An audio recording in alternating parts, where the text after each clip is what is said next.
The morning of December 12, 1942, at Rechlin-Lärz Airfield in northern Germany, Hauptmann Werner Baumbach walked across frozen concrete toward a machine that should not have existed on German soil. The Boeing B-17F Flying Fortress sat motionless on the tarmac, its olive drab paint and white star insignia incongruous against the grey winter sky. The aircraft bore German markings now, hastily painted Balkenkreuz crosses on the fuselage and wings, but everything else remained American. The 4 Wright Cyclone engines, cold and silent, the plexiglass nose cone, spider-webbed with cracks from its forced landing, the gun positions, 10 of them, each mounting a Browning M2 half-inch caliber machine gun.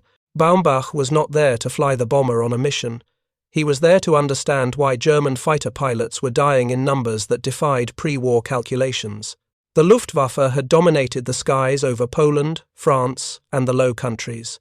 Their fighter tactics, refined in Spain and perfected in the opening years of the war, had proven devastatingly effective. A Messerschmitt Bf 109 could dismantle most Allied bombers with a single well-executed attack pass. But the B-17 was different. Bomber crews were returning from missions over occupied Europe, reporting something that contradicted everything German tacticians believed about how to kill a heavy bomber. They described attacking from positions that should have been safe, blind spots in the defensive coverage, only to find themselves taking fire from multiple gun positions simultaneously. They described half-inch caliber rounds punching through their aircraft's aluminum skin, destroying engines, severing control cables, killing pilots. They described bombers that should have been easy prey, fighting back with a volume and accuracy of fire that made pressing home an attack feel like flying into a wall of steel. CTA at 145 words. If you're enjoying this deep dive into this story, hit the subscribe button and let us know in the comments from where in the world you are watching from today. The question haunting Luftwaffe command was simple but urgent. How could a bomber, any bomber, defend itself so effectively? The captured B-17F at Rechlin represented an opportunity to answer that question through direct examination. The aircraft had force-landed in Norway 3 weeks earlier, its crew interned, the bomber itself largely intact despite damage to its landing gear and one engine. German engineers had made it airworthy again, replacing damaged components with scavenged parts and improvised repairs. Now it would fly again, not in combat, but in controlled tests designed to reveal its secrets. Baumbach climbed through the waist gun position and into the fuselage. The interior was cramped despite the bomber's external bulk, every cubic foot of space allocated to fuel tanks, bomb racks, oxygen systems, ammunition boxes, or the crew positions themselves. He moved forward, through the radio compartment, past the bomb bay, and into the flight deck. The pilot's seat was American-designed, different in 100 small ways from German cockpits. The instrument panel displayed airspeed in miles per hour, altitude in feet, temperatures in Fahrenheit. Everything was labelled in English. But Baumbach was not there to study the cockpit. He was there to understand the guns.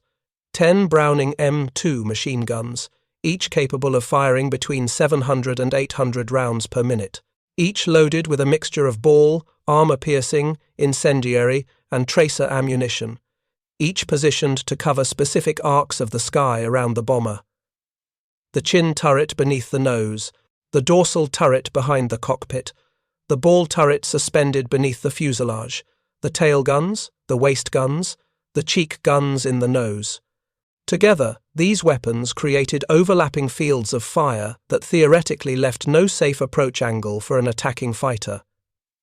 Theoretically, German pilots had been told the defensive firepower was manageable, that proper tactics would minimize exposure, that a determined attack from the correct angle would overwhelm the gunners before they could respond effectively. Combat was proving otherwise. The question was why. Was it the guns themselves, their mechanical design and rate of fire?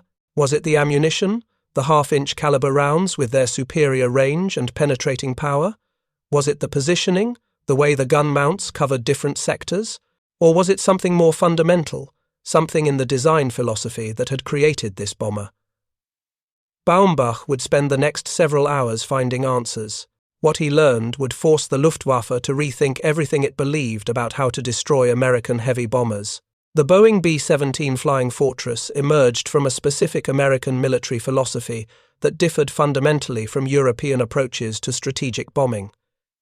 In 1934, when the United States Army Air Corps issued its specification for a multi-engine bomber, American military planners envisioned an aircraft that could strike targets deep in enemy territory without fighter escort. This was not merely an engineering challenge. It was a strategic assumption built on the belief that a heavily armed bomber, flying in formation with other heavily armed bombers, could defend itself through concentrated firepower. The concept was called self-defending bomber formations. The theory held that if each bomber carried sufficient defensive armament, and if multiple bombers flew in tight formation with overlapping fields of fire, they could create a defensive sphere so lethal that enemy fighters would suffer unsustainable losses attempting to penetrate it. This would allow strategic bombing to proceed without the need for long-range fighter escorts, which in the mid-1930s did not exist. No fighter had the range to accompany bombers deep into enemy territory and return. Therefore, the bombers would have to protect themselves. Boeing's design team, led by Chief Engineer E. Gifford Emery, approached the problem systematically. The B-17 would carry a crew of 10, with 6 of those positions dedicated entirely or partially to defensive gunnery. It would mount machine guns in the nose, dorsal, ventral, tail, and waist positions. Early variants of the B-17, the B and C models that flew in 1939 and 1940, mounted fewer guns and lighter armament. But combat experience drove rapid evolution. The B-17E, introduced in 1941, increased defensive armament to 8 guns and added the distinctive tail gun position that gave gunners a clear field of fire against attacks from the rear. The B-17F, the variant that would fly the majority of missions over Europe in 1942 and 43, mounted 10 guns. Each gun was the Browning M2, a weapon designed by John Moses Browning near the end of the First World War, and perfected in the decades since. The M2 fired a half-inch caliber round, officially designated 12.7 mm in metric measurements. The cartridge was enormous compared to rifle ammunition, measuring 5.45 inches in total length, with a projectile weight of approximately 700 grains depending on the specific round type. The muzzle velocity exceeded 2,900 feet per second, giving the bullet tremendous energy and a relatively flat trajectory even at the extreme ranges where air combat occurred. The ammunition itself came in several types, loaded in mixed belts to provide versatility. Ball rounds for general use against aircraft structures, armor-piercing rounds with hardened steel cores designed to penetrate engine blocks and armored components, incendiary rounds containing chemicals that ignited on impact, useful for setting fuel tanks and hydraulic systems ablaze. Tracer rounds with a pyrotechnic compound in the base that burned brightly during flight, allowing gunners to observe their fire and adjust their aim. A typical ammunition belt alternated these round types in a pattern designed to maximize effectiveness against fighter aircraft. The effective range of the M2 in aerial combat was approximately 1,000 yards, though accuracy decreased significantly beyond 600 yards. At close range, 300 yards or less, the weapon was devastatingly effective. The half-inch projectiles had sufficient mass and velocity to punch through the relatively thin aluminum skin of German fighters, destroy engines, sever control cables, and kill or wound pilots. A single hit in the right location could down a fighter. A burst of 10 or 15 rounds into the engine cowling or cockpit area was usually fatal to the aircraft. German fighter tactics in 1942 were built on experience gained over 3 years of war. Luftwaffe pilots had learned their trade, destroying Polish bombers in 1939, French bombers in 1940, and British bombers throughout the Battle of Britain and subsequent campaigns. Their approach emphasized speed, altitude advantage, and attacking from angles where defensive fire was weakest or absent. The standard tactic was the Höhenangriff, the high-side attack, where fighters would climb above and ahead of the bomber formation, then dive at high speed, firing a burst into the bomber and continuing the dive to escape return fire. German fighters, primarily the Messerschmitt Bf 109 and the Focke-Wulf W190, mounted armament designed for quick kills. The Bf-109G variant, the most common fighter over Europe in 1942, typically carried one 20mm MG-151 cannon firing through the propeller hub and two 13mm MG-131 machine guns mounted above the engine. Some variants added two more 20mm cannons in underwing pods. The Fev-190 carried four 20mm cannons and two 13mm machine guns. This armament was devastating at close range, with the explosive 20mm shells capable of blowing apart a bomber's structure with a few hits. The German expectation was that a fighter pilot could close to within 300 yards, fire a 2 or 3 second burst into a critical area, like the cockpit or engines, and destroy or cripple the bomber before its defensive guns could respond effectively. This worked well against British bombers, which typically mounted rifle-caliber machine guns in manually operated turrets. It worked well against most bombers the Luftwaffe had encountered, but against B-17 formations, it was costing German fighter units, pilots and aircraft at rates that could not be sustained. The Luftwaffe's confidence in its fighter tactics was not arrogance. It was built on mathematical calculations, engineering assessments, and combat results that had proven valid across multiple campaigns. German fighter pilots were among the best-trained aviators in the world in 1942, products of a rigorous selection and training system that emphasized aerobatics, gunnery, and aggressive tactics. Many had combat experience spanning years, with victory totals that exceeded those of most Allied pilots. Their aircraft, the Bf-109 and Follow 190, were excellent machines, fast and maneuverable with heavy armament. When American heavy bombers first appeared over occupied Europe in the summer of 1942, German fighter units approached them with proven tactics and reasonable expectations of success. The first major test came on August 17, 1942, when 12 B-17s from the 97th Bomb Group struck the Rouen-Sotteville marshalling yards in France. German fighters intercepted the formation, and the engagement that followed introduced Luftwaffe pilots to something unexpected. The bombers flew in tight formation, each aircraft positioned to provide covering fire for the others.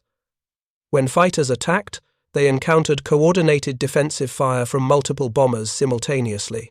The half-inch machine guns opened up at ranges German pilots considered safe, forcing them to begin evasive maneuvers earlier than planned, disrupting their aim and reducing their time on target. All 12 bombers returned to base. The Germans had not shot down a single one. This result was noted but not initially considered significant. The raid was small, the defences had been surprised, and German fighter doctrine held that larger engagements with better coordination would produce different outcomes. Over the following months, as American bomber operations expanded, the pattern persisted. B-17 seconds proved difficult to destroy. They absorbed damage that would have torn apart other bombers and continued flying. Their defensive fire was accurate and deadly, claiming German fighters in numbers that exceeded projections. Luftwaffe. Tactical documents from late 1942 and early 1943 reveal growing concern. Intelligence reports described the B-17's armament in detail, noting the 10-gun positions and the half-inch caliber of the weapons. Combat reports from fighter pilots described the experience of attacking these formations. One report from January 1943, filed by a pilot in Jagdgeschwader 26, after an engagement with B-17 seconds near Lille, described pressing an attack from the standard high-side approach only to find himself taking fire from 3 separate bombers simultaneously. His windscreen shattered. Fragments struck his shoulder. He broke off the attack without firing his own guns, landed with a badly damaged aircraft, and spent 2 weeks recovering from his wounds. Another report, from February 1943, described a head-on attack against a B-17 formation. The attacking pilot, an experienced fighter ace with over 40 victories, approached from 12 o'clock high, the classic position for engaging bombers. He expected to fire into the relatively undefended nose section, destroy the cockpit and kill the pilots, and then dive away before the dorsal and tail gunners could respond. Instead, he encountered fire from the chin turret, a twin-gun position mounted beneath the nose that covered the forward approach. His aircraft took multiple hits, One round destroyed his oil cooler, another punctured his fuel tank. He managed to disengage and make an emergency landing, but his aircraft was a total loss. He had not fired a shot. These reports accumulated in Luftwaffe files, each one adding data to a picture that contradicted pre-war assumptions. The self-defending bomber formation was not theoretical. It was real, and it was working. German fighter units were losing experienced pilots, irreplaceable veterans whose combat skills represented years of training and battle experience. Aircraft losses were mounting. The kill ratio, the number of bombers destroyed compared to fighters lost, was far less favorable than it should have been based on German armament, tactics, and pilot quality. The fundamental problem was that German tactics had been developed for a different kind of war. They worked brilliantly against bombers with limited defensive armament flying in loose formations. They were less effective against heavily armed bombers flying in tight tactical formations designed specifically to maximize overlapping defensive fire. The Luftwaffe needed to understand exactly why this was happening, which specific elements of the B-17's design made it so difficult to destroy, and how tactics could be modified to improve results. Captured aircraft offered the best opportunity for analysis. When a B-17 force landed with minimal damage, German technical intelligence units moved quickly to secure it. The aircraft would be examined by engineers, test-flown by experienced pilots, and subjected to simulated attacks to determine its vulnerabilities. This was not new. The Luftwaffe had been testing captured Allied aircraft since the beginning of the war, but the B-17 represented a particularly urgent priority. Understanding its defensive system might save German lives and improve the kill ratio in future engagements. The captured B-17F at Rechlin was one of several American bombers in German hands by late 1942, but it was the most complete, requiring minimal repairs to make it airworthy. The aircraft had belly landed in Norway after a mission, its crew abandoning it intact. German recovery teams transported it to Rechlin, where it joined an eclectic collection of captured Allied aircraft including British Spitfires, Soviet Yak fighters, and American P-47 Thunderbolts. Each aircraft was studied, flown, and evaluated. The B-17 would receive particularly thorough attention because understanding it was a matter of operational urgency for every fighter pilot over Europe. The Boeing B-17F, that sat at Rechlin in December 1942, was serial number 4230713, originally assigned to the 305th Bomb Group, 8th Air Force. The aircraft had completed 6 combat missions before its forced landing in Norway on November 21st. German engineers had catalogued every detail during the recovery and restoration process. The bomber measured 74 feet 9 inches in length with a wingspan of 103 feet 9 inches. Empty weight was 36,135 pounds. Maximum takeoff weight was 65,000 pounds fully loaded with fuel, bombs, and ammunition. 4 Wright R-1820 Cyclone 9-cylinder radial engines, each producing 1,200 horsepower at 2,500 revolutions per minute, gave the aircraft a maximum speed of 295 miles per hour at 25,000 feet. The defensive armament system was what interested Hauptmann, Baumbach and the test team. They began their examination with the ammunition itself. Each gun position had its own ammunition supply, stored in metal boxes positioned near the gun mount. The waist gun positions each had approximately 500 rounds available. The tail guns had approximately 450 rounds per gun. The dorsal turret carried approximately 500 rounds per gun. The ball turret, mounted in a rotating sphere beneath the fuselage, had approximately 300 rounds per gun. In total, the B-17F carried approximately 4,000 rounds of half-inch caliber ammunition distributed across its 10 gun positions. The Browning M2 machine gun weighed 84 pounds without its mount.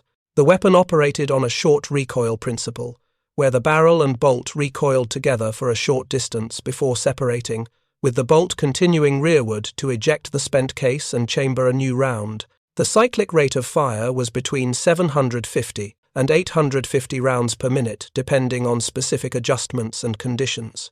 In practical terms, A gunner firing controlled bursts could sustain fire for extended periods without overheating the barrel, though continuous fire would eventually require barrel changes.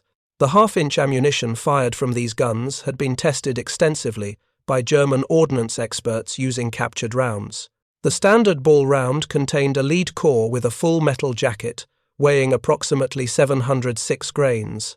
Muzzle velocity from the M2's 45-inch barrel was 2,910 feet per second, giving the projectile a muzzle energy of approximately 13,280 foot-pounds. For comparison, a German 13mm MG-131 machine gun, common armament on Luftwaffe fighters, produced approximately 7,000 foot-pounds of muzzle energy. The American weapon generated nearly double the energy. The armor-piercing round was more formidable. It featured a hardened steel core surrounded by a lead filler and full metal jacket, designed to maintain structural integrity when striking hardened targets. German test firings against armor plate samples demonstrated that the armor-piercing round could penetrate 12 mm of face-hardened steel armor at 500 meters. At 300 meters, penetration increased to 15 mm. These were not theoretical calculations. They were measured results from actual firing tests conducted at German proving grounds. German fighter aircraft in 1942 had minimal armor protection. The Messerschmitt Bf-109F and G variants featured a 57 mm armored glass windscreen and an 8 mm steel plate behind the pilot's head and shoulders. Some later variants added 5 mm armor plates around the engine and fuel tanks. The Focke-Wulf Fope W190 had slightly better protection with a 60 mm armored windscreen and additional plating around critical components. But much of both aircraft consisted of aluminum skin less than 2 mm thick, covering the airframe structure. The half-inch armor-piercing round would pass through this material as if it were paper. The gun positions themselves demonstrated sophisticated thinking about defensive coverage.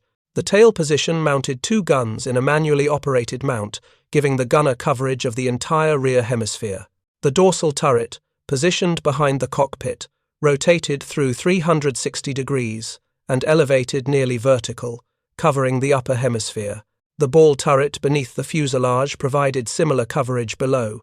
The waist guns, one on each side of the fuselage, covered the beam approaches.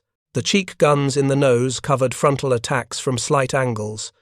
Each position had been designed to cover specific approach vectors. What made the system effective was not any single gun position, but the overlapping fields of fire created when multiple bombers flew in formation. The combat box formation used by American bomber groups in 1942 and 43 typically consisted of 18 to 21 aircraft arranged in 3 flights at slightly different altitudes. The lead flight flew in the center. The high flight positioned itself above and behind. The low flight positioned itself below and behind. Within each flight, individual bombers were spaced to allow maneuverability while maintaining tight enough intervals that their defensive fire overlapped. A German fighter attempting to attack this formation from any angle would come under fire from multiple bombers simultaneously. An attack from the rear would draw fire from the tail guns of the target bomber, plus the tail guns of adjacent bombers in the formation, plus potentially the dorsal turrets of bombers in the low flight that could elevate their guns to engage. An attack from above would be engaged by Perthic, multiple dorsal turrets. An attack from below would face the ball turrets. Beam attacks would encounter waist guns and turret fire.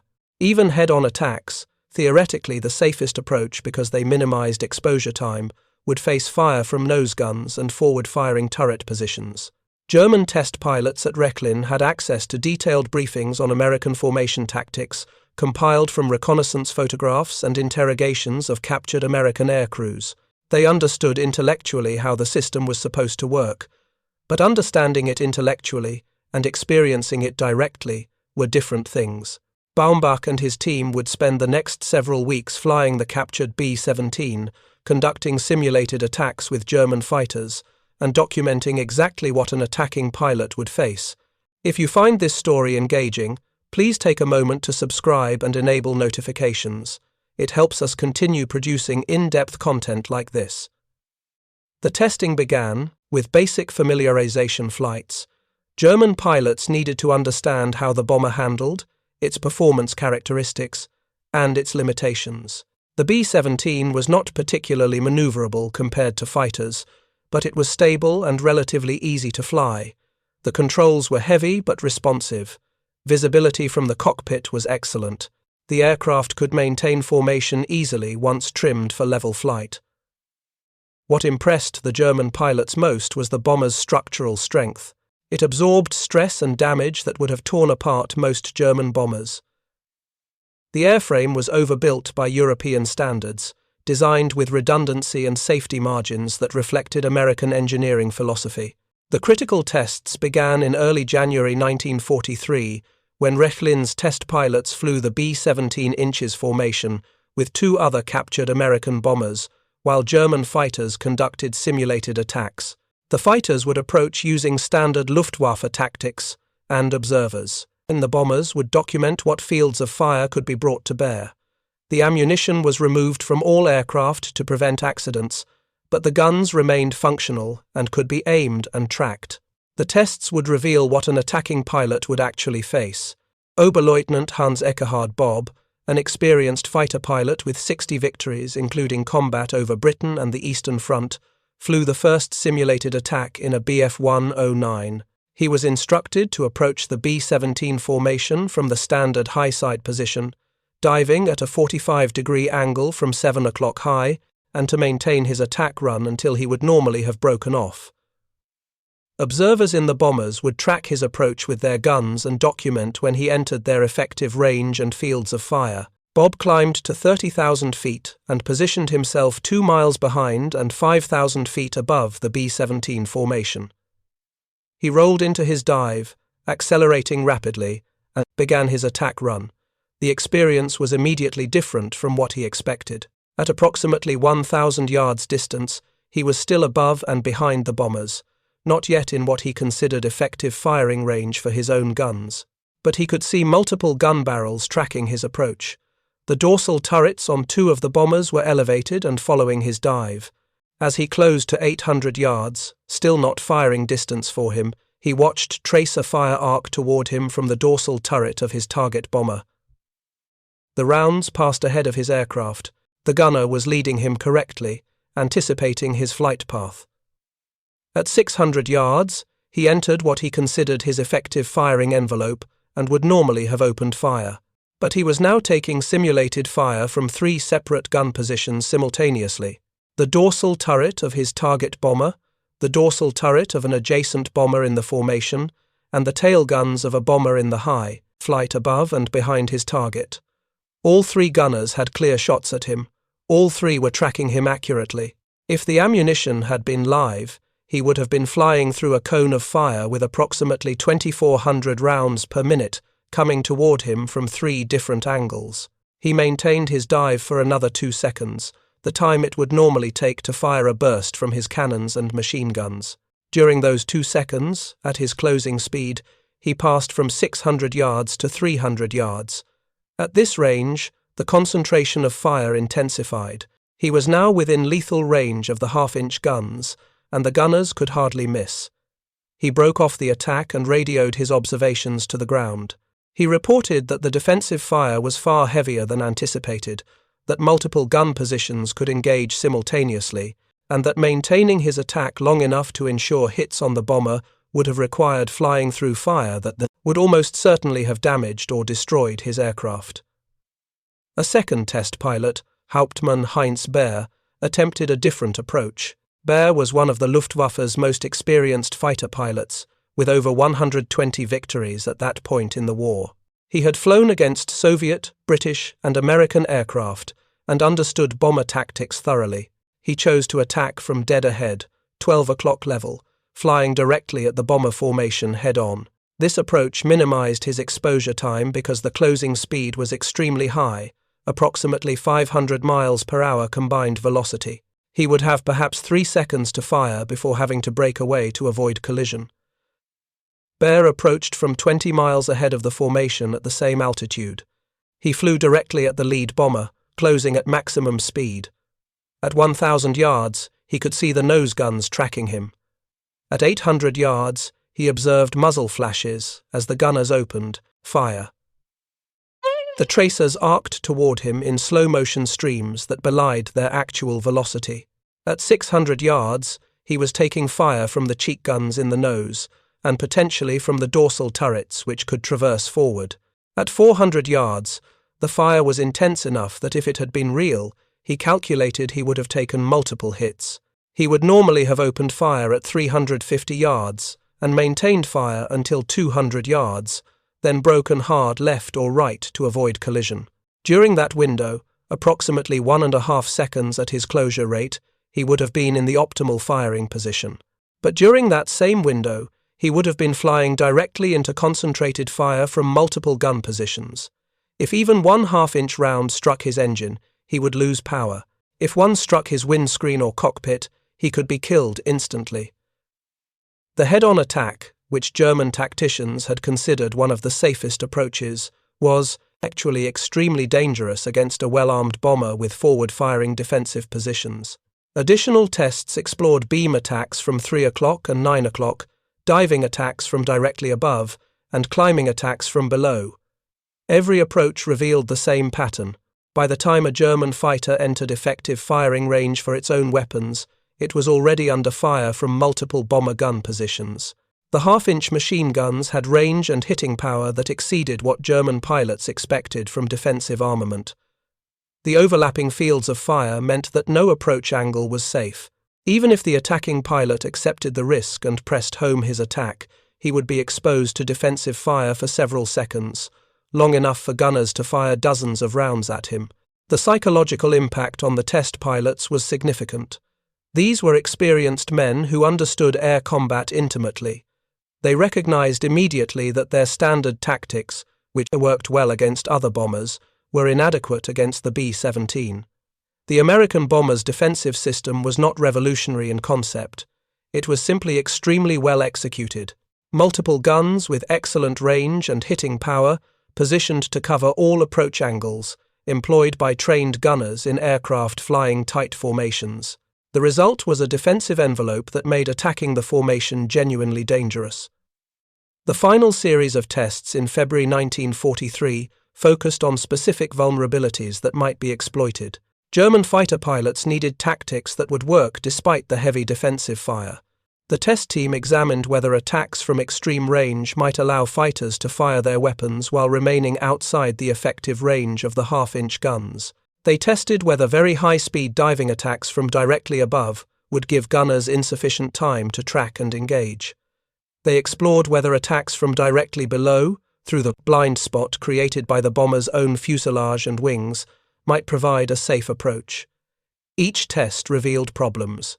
Attacks from extreme range, beyond 800 yards, reduced the accuracy of German weapons to the point where scoring hits became unlikely. The 20mm cannons on German fighters had a practical, effective range of approximately 600 yards. Beyond that distance, the drop in projectile velocity and the increased time of flight made hitting a target extremely difficult. Moreover, the B-17's large size was deceptive.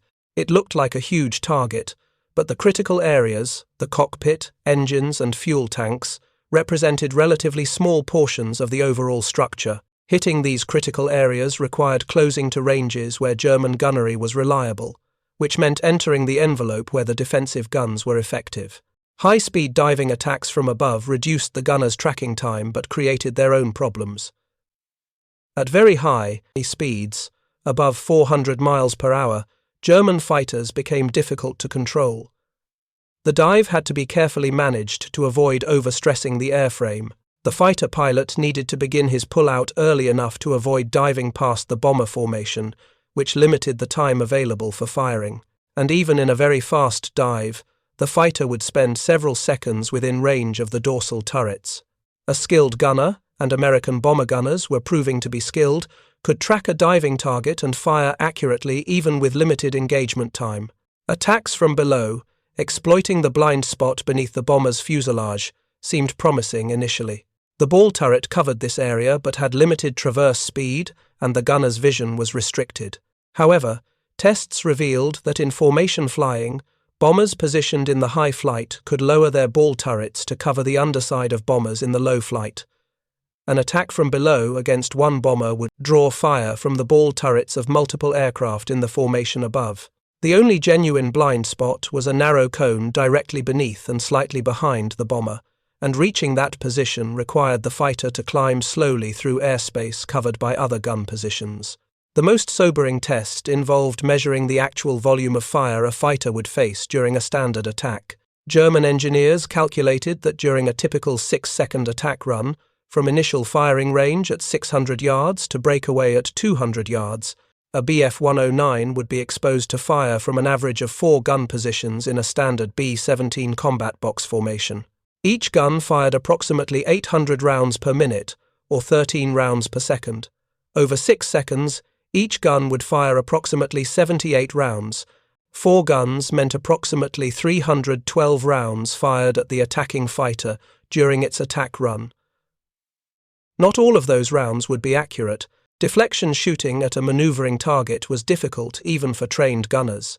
But even if only 5% of those rounds came close enough to hit or cause damage, that meant 15 or 16 half-inch projectiles striking the fighter. Given the penetrating power of the ammunition and the vulnerability of fighter aircraft structures, even a few hits could be catastrophic. A single round through the engine would necessitate an emergency landing. A single round through the cockpit could kill the pilot. Multiple hits anywhere would likely destroy the aircraft. The German test pilots documented their findings in detailed reports submitted to Luftwaffe Command in March 1943. The conclusions were clear and troubling. The B-17 Flying Fortress, when flown in proper defensive formations, was extremely difficult to destroy using conventional fighter tactics. Its defensive armament was effective at ranges that made attacking it dangerous. The half-inch Browning machine, guns had range, accuracy, and hitting power that exceeded German expectations. The overlapping fields of fire created by formation flying meant that attacking any single bomber exposed the fighter to fire from multiple aircraft. The reports recommended tactical changes. Fighters should attack from the sides or front rather than from above and behind, because these approaches minimized exposure time. Attacks should be pressed very close, inside 300 yards, to maximize the hitting power of German cannons, despite the increased risk from defensive fire. Fighters should concentrate on destroying individual bombers that fell behind the formation or were damaged and vulnerable, rather than attacking the tight formations where defensive fire was strongest. But the reports also acknowledged an uncomfortable truth. There was no safe way to attack a B-17 formation. Every approach involved accepting significant risk. German fighter pilots would continue to suffer losses in proportion to the aggressiveness of their attacks. The advantage lay with the defender. The bomber crews, flying in their tight formations with their overlapping fields of fire, could inflict damage on attacking fighters before those fighters could bring their own weapons to bear effectively. This inverted the normal relationship in aerial combat, where the attacker, particularly a faster, more maneuverable fighter, held the advantage over a slower bomber. The reports from Rechlin reached Luftwaffe operational units throughout the spring of 1943, accompanied by tactical bulletins that attempted to translate the test findings into practical guidance for fighter pilots. But translating technical analysis into combat effectiveness proved difficult. The fundamental problem remained unchanged. American bomber formations, properly executed, created defensive fire concentrations that made attacking them costly regardless of which tactics were employed. German fighter pilots would have to accept higher losses or allow the bombers to reach their targets unmolested. Neither option was acceptable. The 8th Air Force, unaware of the specific German testing program but certainly aware of the effectiveness of their defensive armament, continued expanding their operations over occupied Europe. Bomber groups increased in number. Missions grew larger and penetrated deeper into German territory. The raids on Schweinfurt in August and October 1943 demonstrated both the effectiveness and limitations of the self-defending bomber concept. On August 17th, 230 B-17 seconds attacked ball-bearing factories at Schweinfurt and Regensburg. German fighters, employing new tactics that emphasized sustained attacks despite losses, destroyed 36 bombers. On October 14th, 291 B-17 seconds attacked Schweinfurt again. German fighters destroyed 60 bombers and damaged another 17 so severely they were written off after landing. These losses, approximately 20% of the attacking force, were unsustainable. The 8th Air Force temporarily halted deep penetration missions until long-range fighter escorts became available. But the German victory was Pyrrhic. Luftwaffe fighter units had lost significant numbers of aircraft and pilots in those engagements. The exchange ratio favored the defenders, but German industrial capacity could not replace losses as quickly as American factories produced new bombers and trained new crews. For every B-17 destroyed, American factories built 3 more. For every crew lost, training schools graduated replacements. The mathematics of attrition warfare favored the side with greater resources. The captured B-17 at Rechlin continued flying test missions throughout 1943 and into early 1944.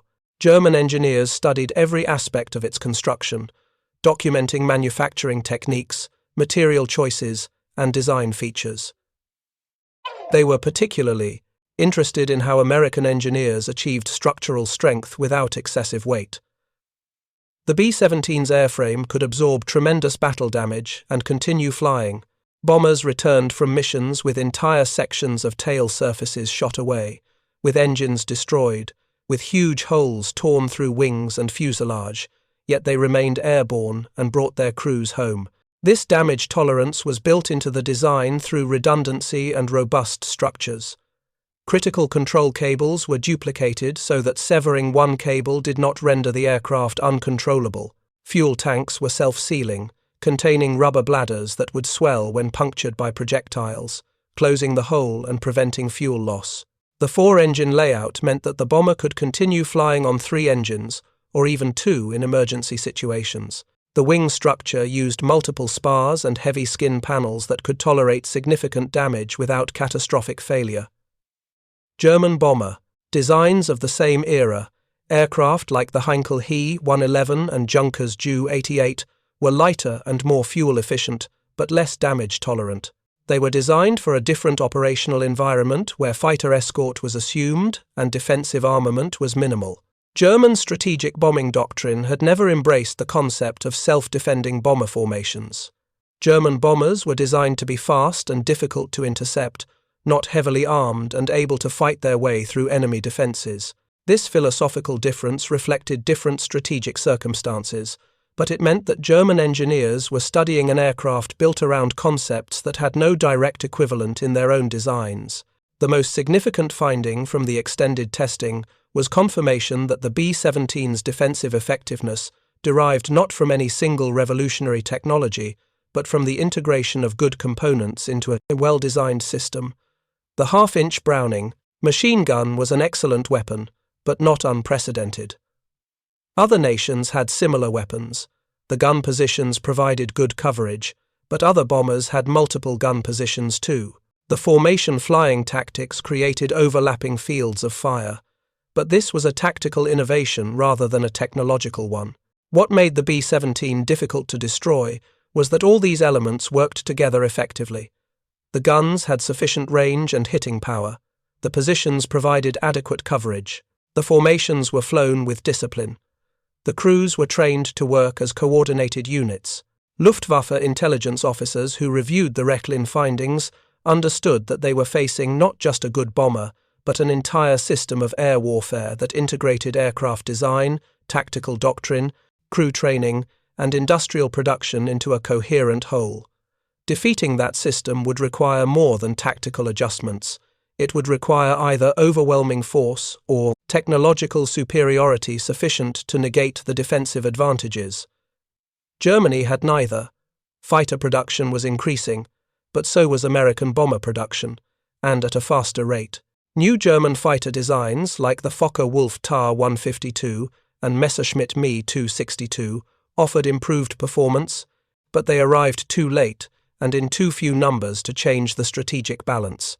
By mid-1944, when long-range P-51 Mustang fighters began escorting bomber formations all the way to targets deep in Germany, the tactical situation changed fundamentally. German fighters now had to contend not only with the bombers' defensive fire, but also with American fighters that could engage them throughout the mission. The combination was devastating to Luftwaffe fighter units. Experienced pilots, the veterans who had survived years of combat, were killed in increasing numbers. Replacement pilots, rushed through abbreviated training programs, often died on their first or second missions. The air superiority that Germany had enjoyed in the war's early years evaporated. The captured B-17 at Rechlin flew its last test mission in March 1944. By that point, the Luftwaffe had examined multiple captured B-17 seconds, including later G models, with improved defensive armament, including a chin turret that provided better frontal coverage. The lessons learned from these aircraft had been incorporated into tactical doctrine, shared with operational fighter units, and used to train new pilots. But knowing how to attack the bombers more effectively did not change the fundamental calculus. Attacking them remained dangerous. The losses remained high, and the bombers kept coming in ever larger numbers. The strategic bombing campaign against Germany escalated throughout 1944 and into 1945. 1,000 bomber raids became routine. American and British bombers, the latter flying night missions while Americans flew during daylight, subjected German cities and industrial facilities to systematic destruction. The self-defending bomber formation concept, tested in the crucible of combat over Europe, proved viable when supported by long-range fighters and employed in sufficient numbers to overwhelm defensive capabilities. The B-17 and its companion, the B-24 Liberator, delivered approximately 640,000 tons of bombs on German targets during the war. The cost was significant. The 8th Air Force alone lost approximately 4,500 heavy bombers in combat, with thousands more damaged beyond repair. But the cost to Germany was greater. The Reich's industrial production was disrupted. Oil refineries were destroyed, starving the military of fuel. Transportation networks were shattered, preventing the movement of troops and supplies. Cities were reduced to rubble. And critically, the Luftwaffe was defeated in a war of attrition it could not win. German fighter production reached its peak in late 1944, with approximately 4,000 fighters produced per month. But pilot training could not keep pace. New pilots entered combat with perhaps 30 hours of flight training compared to over 200 hours for their American counterparts. They were shot down before they could gain the experience necessary to survive. The B-17 that had seemed so revolutionary to German test pilots in 1942 was by 1945 approaching obsolescence. The B-29 Superfortress, bombing Japan with even heavier defensive armament and operating at altitudes that made interception difficult, represented the next evolution of strategic bomber design. Jet-powered fighters like the German Me-2 and the British Gloster Meteor demonstrated that piston-engine fighters would soon be obsolete. The entire technological landscape of air warfare was shifting rapidly, but the B-17 had accomplished its mission. It had allowed American air forces to conduct strategic bombing operations over Europe despite fierce opposition, and it had survived in sufficient numbers to make those operations effective. The psychological impact of the B-17 on those who fought against it was lasting. German fighter pilots who survived the war wrote memoirs and gave interviews describing the experience of attacking the formations.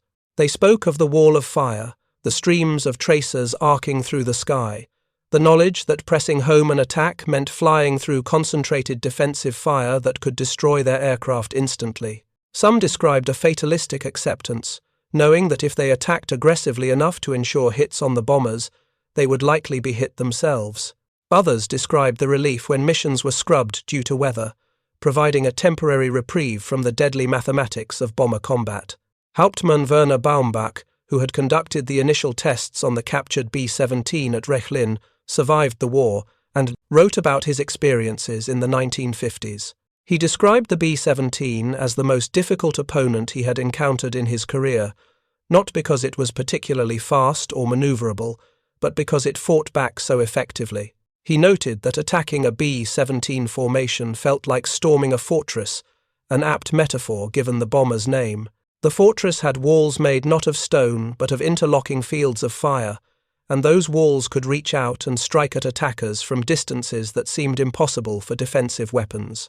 Other German pilots who had flown the captured B-17 seconds as part of various testing programs expressed professional admiration for the aircraft's design. They noted its ruggedness, its ease of handling, and particularly the thought that had gone into its defensive armament system. Some noted that if Germany had possessed bombers with similar defensive capabilities, the air war over Europe might have evolved differently. But Germany had committed industrial resources to other priorities, particularly fighters and ground attack aircraft for the Eastern Front, and lacked the capacity to build heavy bombers in meaningful numbers, even if the designs had been available. The story of German pilots testing the captured B-17 and discovering the effectiveness of its defensive armament illuminates a larger truth about the Second World War. Industrial capacity, when combined with sound engineering and effective tactical doctrine, could create military capabilities that individual courage and tactical skill could not overcome. The Luftwaffe's fighter pilots were among the most skilled aviators in the world. Their aircraft were excellent machines. Their tactics, refined through years of combat, were sophisticated and effective, but they faced an opponent that could produce bombers faster than those bombers could be destroyed, that could replace losses in crew and aircraft while German losses became irreplaceable, and that could protect those bombers with defensive systems that made attacking them a near-suicidal proposition. The half-inch Browning machine gun, firing from carefully positioned mounts on a well-designed airframe, flown by trained crews in disciplined formations, became one of the most effective weapons of the air war over Europe. It was not exotic technology. It was not a secret weapon.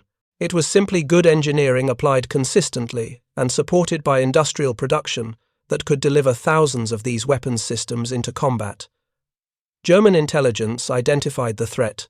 German test pilots confirmed its effectiveness. German tactical experts developed countermeasures. But none of it mattered enough to change the outcome, because the fundamental advantage lay with the side that could build more bombers, train more crews, and sustain losses while continuing operations. The legacy of the B-17's military history extends beyond its specific role in the Second World War. It demonstrated that strategic bombing could be conducted in daylight against defended targets if the bombers were adequately armed and properly employed. This influenced post-war bomber development, though the advent of jet fighters and surface-to-air missiles would eventually make heavily armed bombers obsolete, in favor of high-altitude or high-speed designs that avoided defenses rather than fighting through them. The B-17 represented perhaps the apex of the gun-armed bomber concept, the moment when defensive firepower reached its maximum effectiveness before technology shifted the advantage back to fighters.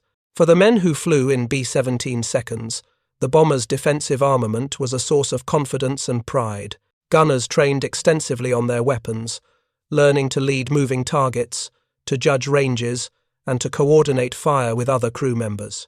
They knew their half-inch machine guns could damage or destroy attacking fighters. They knew that flying in formation with other bombers created a defensive zone that German fighters entered at their peril. This knowledge did not eliminate fear. Combat was still terrifying, with shells bursting around the aircraft, fighters making attack runs, and the constant knowledge that a single hit in the wrong place could send the bomber spiraling down in flames. But the knowledge that they could fight back, that they were not helpless, made the fear bearable. The German pilots who tested the captured B-17 and then faced them in combat lived with a different psychological burden. They knew, after the testing program, exactly what they were up against. They understood that the defensive fire was not just heavy but devastatingly accurate and powerful. They knew that their aircraft's armor and structure could not protect them from half-inch armor-piercing rounds. They knew that every attack run was a calculated risk, where survival depended partly on skill, partly on tactics, and partly on luck. Many did not survive. The Luftwaffe lost approximately 50% of its fighter pilots killed or missing during the war, a casualty rate that reflected the brutal mathematics of air combat against an opponent with material superiority. The morning in December 1942, when Hauptmann Baumbach walked across the frozen concrete at Rechlin toward the captured B-17, represented a moment of revelation that would echo through the remaining years of the war. The aircraft sitting on that German airfield, with its 10 half-inch machine guns and its carefully designed defensive system, embodied a form of warfare that German military planners had not fully anticipated. They had prepared for a war where technical excellence and tactical superiority would overcome numerical disadvantages. They had not prepared for a war where the enemy could produce excellent equipment in overwhelming quantities, where losses that would cripple German units were simply absorbed and replaced, where the industrial heartland of the enemy was an ocean away, untouchable. The B-17, with its defensive firepower that defied German kill tactics, became a symbol of that industrial and material superiority. It was not invulnerable, it could be destroyed, and thousands were. But it could not be stopped. For every bomber shot down, more appeared. For every mission that German fighters contested successfully, 3 more missions proceeded with minimal losses. The wall of fire that German pilots described, the streams of half-inch tracers arcing through the sky, represented not just defensive armament, but the entire weight of American industrial production brought to bear on the European battlefield. In the end, the captured B-17 at Rechlin taught German test pilots exactly what they faced, provided tactical insights that saved some lives and improved some results, but could not change the strategic outcome. The knowledge gained from testing that single bomber was valuable, but insufficient against the hundreds and then thousands of bombers that would fill European skies in the final years of the war. The defensive system that seemed so formidable in testing proved even more effective in combat because it was employed not by a single aircraft, but by entire formations. Not for a few test flights, but for thousands of missions, not with limited ammunition, but with the full logistical support of the world's most powerful industrial economy. The story ends not with dramatic revelation, but with the slow, grinding reality of attrition warfare. The B-17 went through the armour and into the hearts of German fighter pilots, not through any single encounter, but through mission after mission, month after month, slowly demonstrating that will and skill could not overcome material disadvantage. The bombers kept coming, their half-inch guns blazing, and eventually there were too few German fighters and too few experienced German pilots left to stop them. Thank you for watching. For more detailed historical breakdowns, check out the other videos on your screen now and don't forget to subscribe.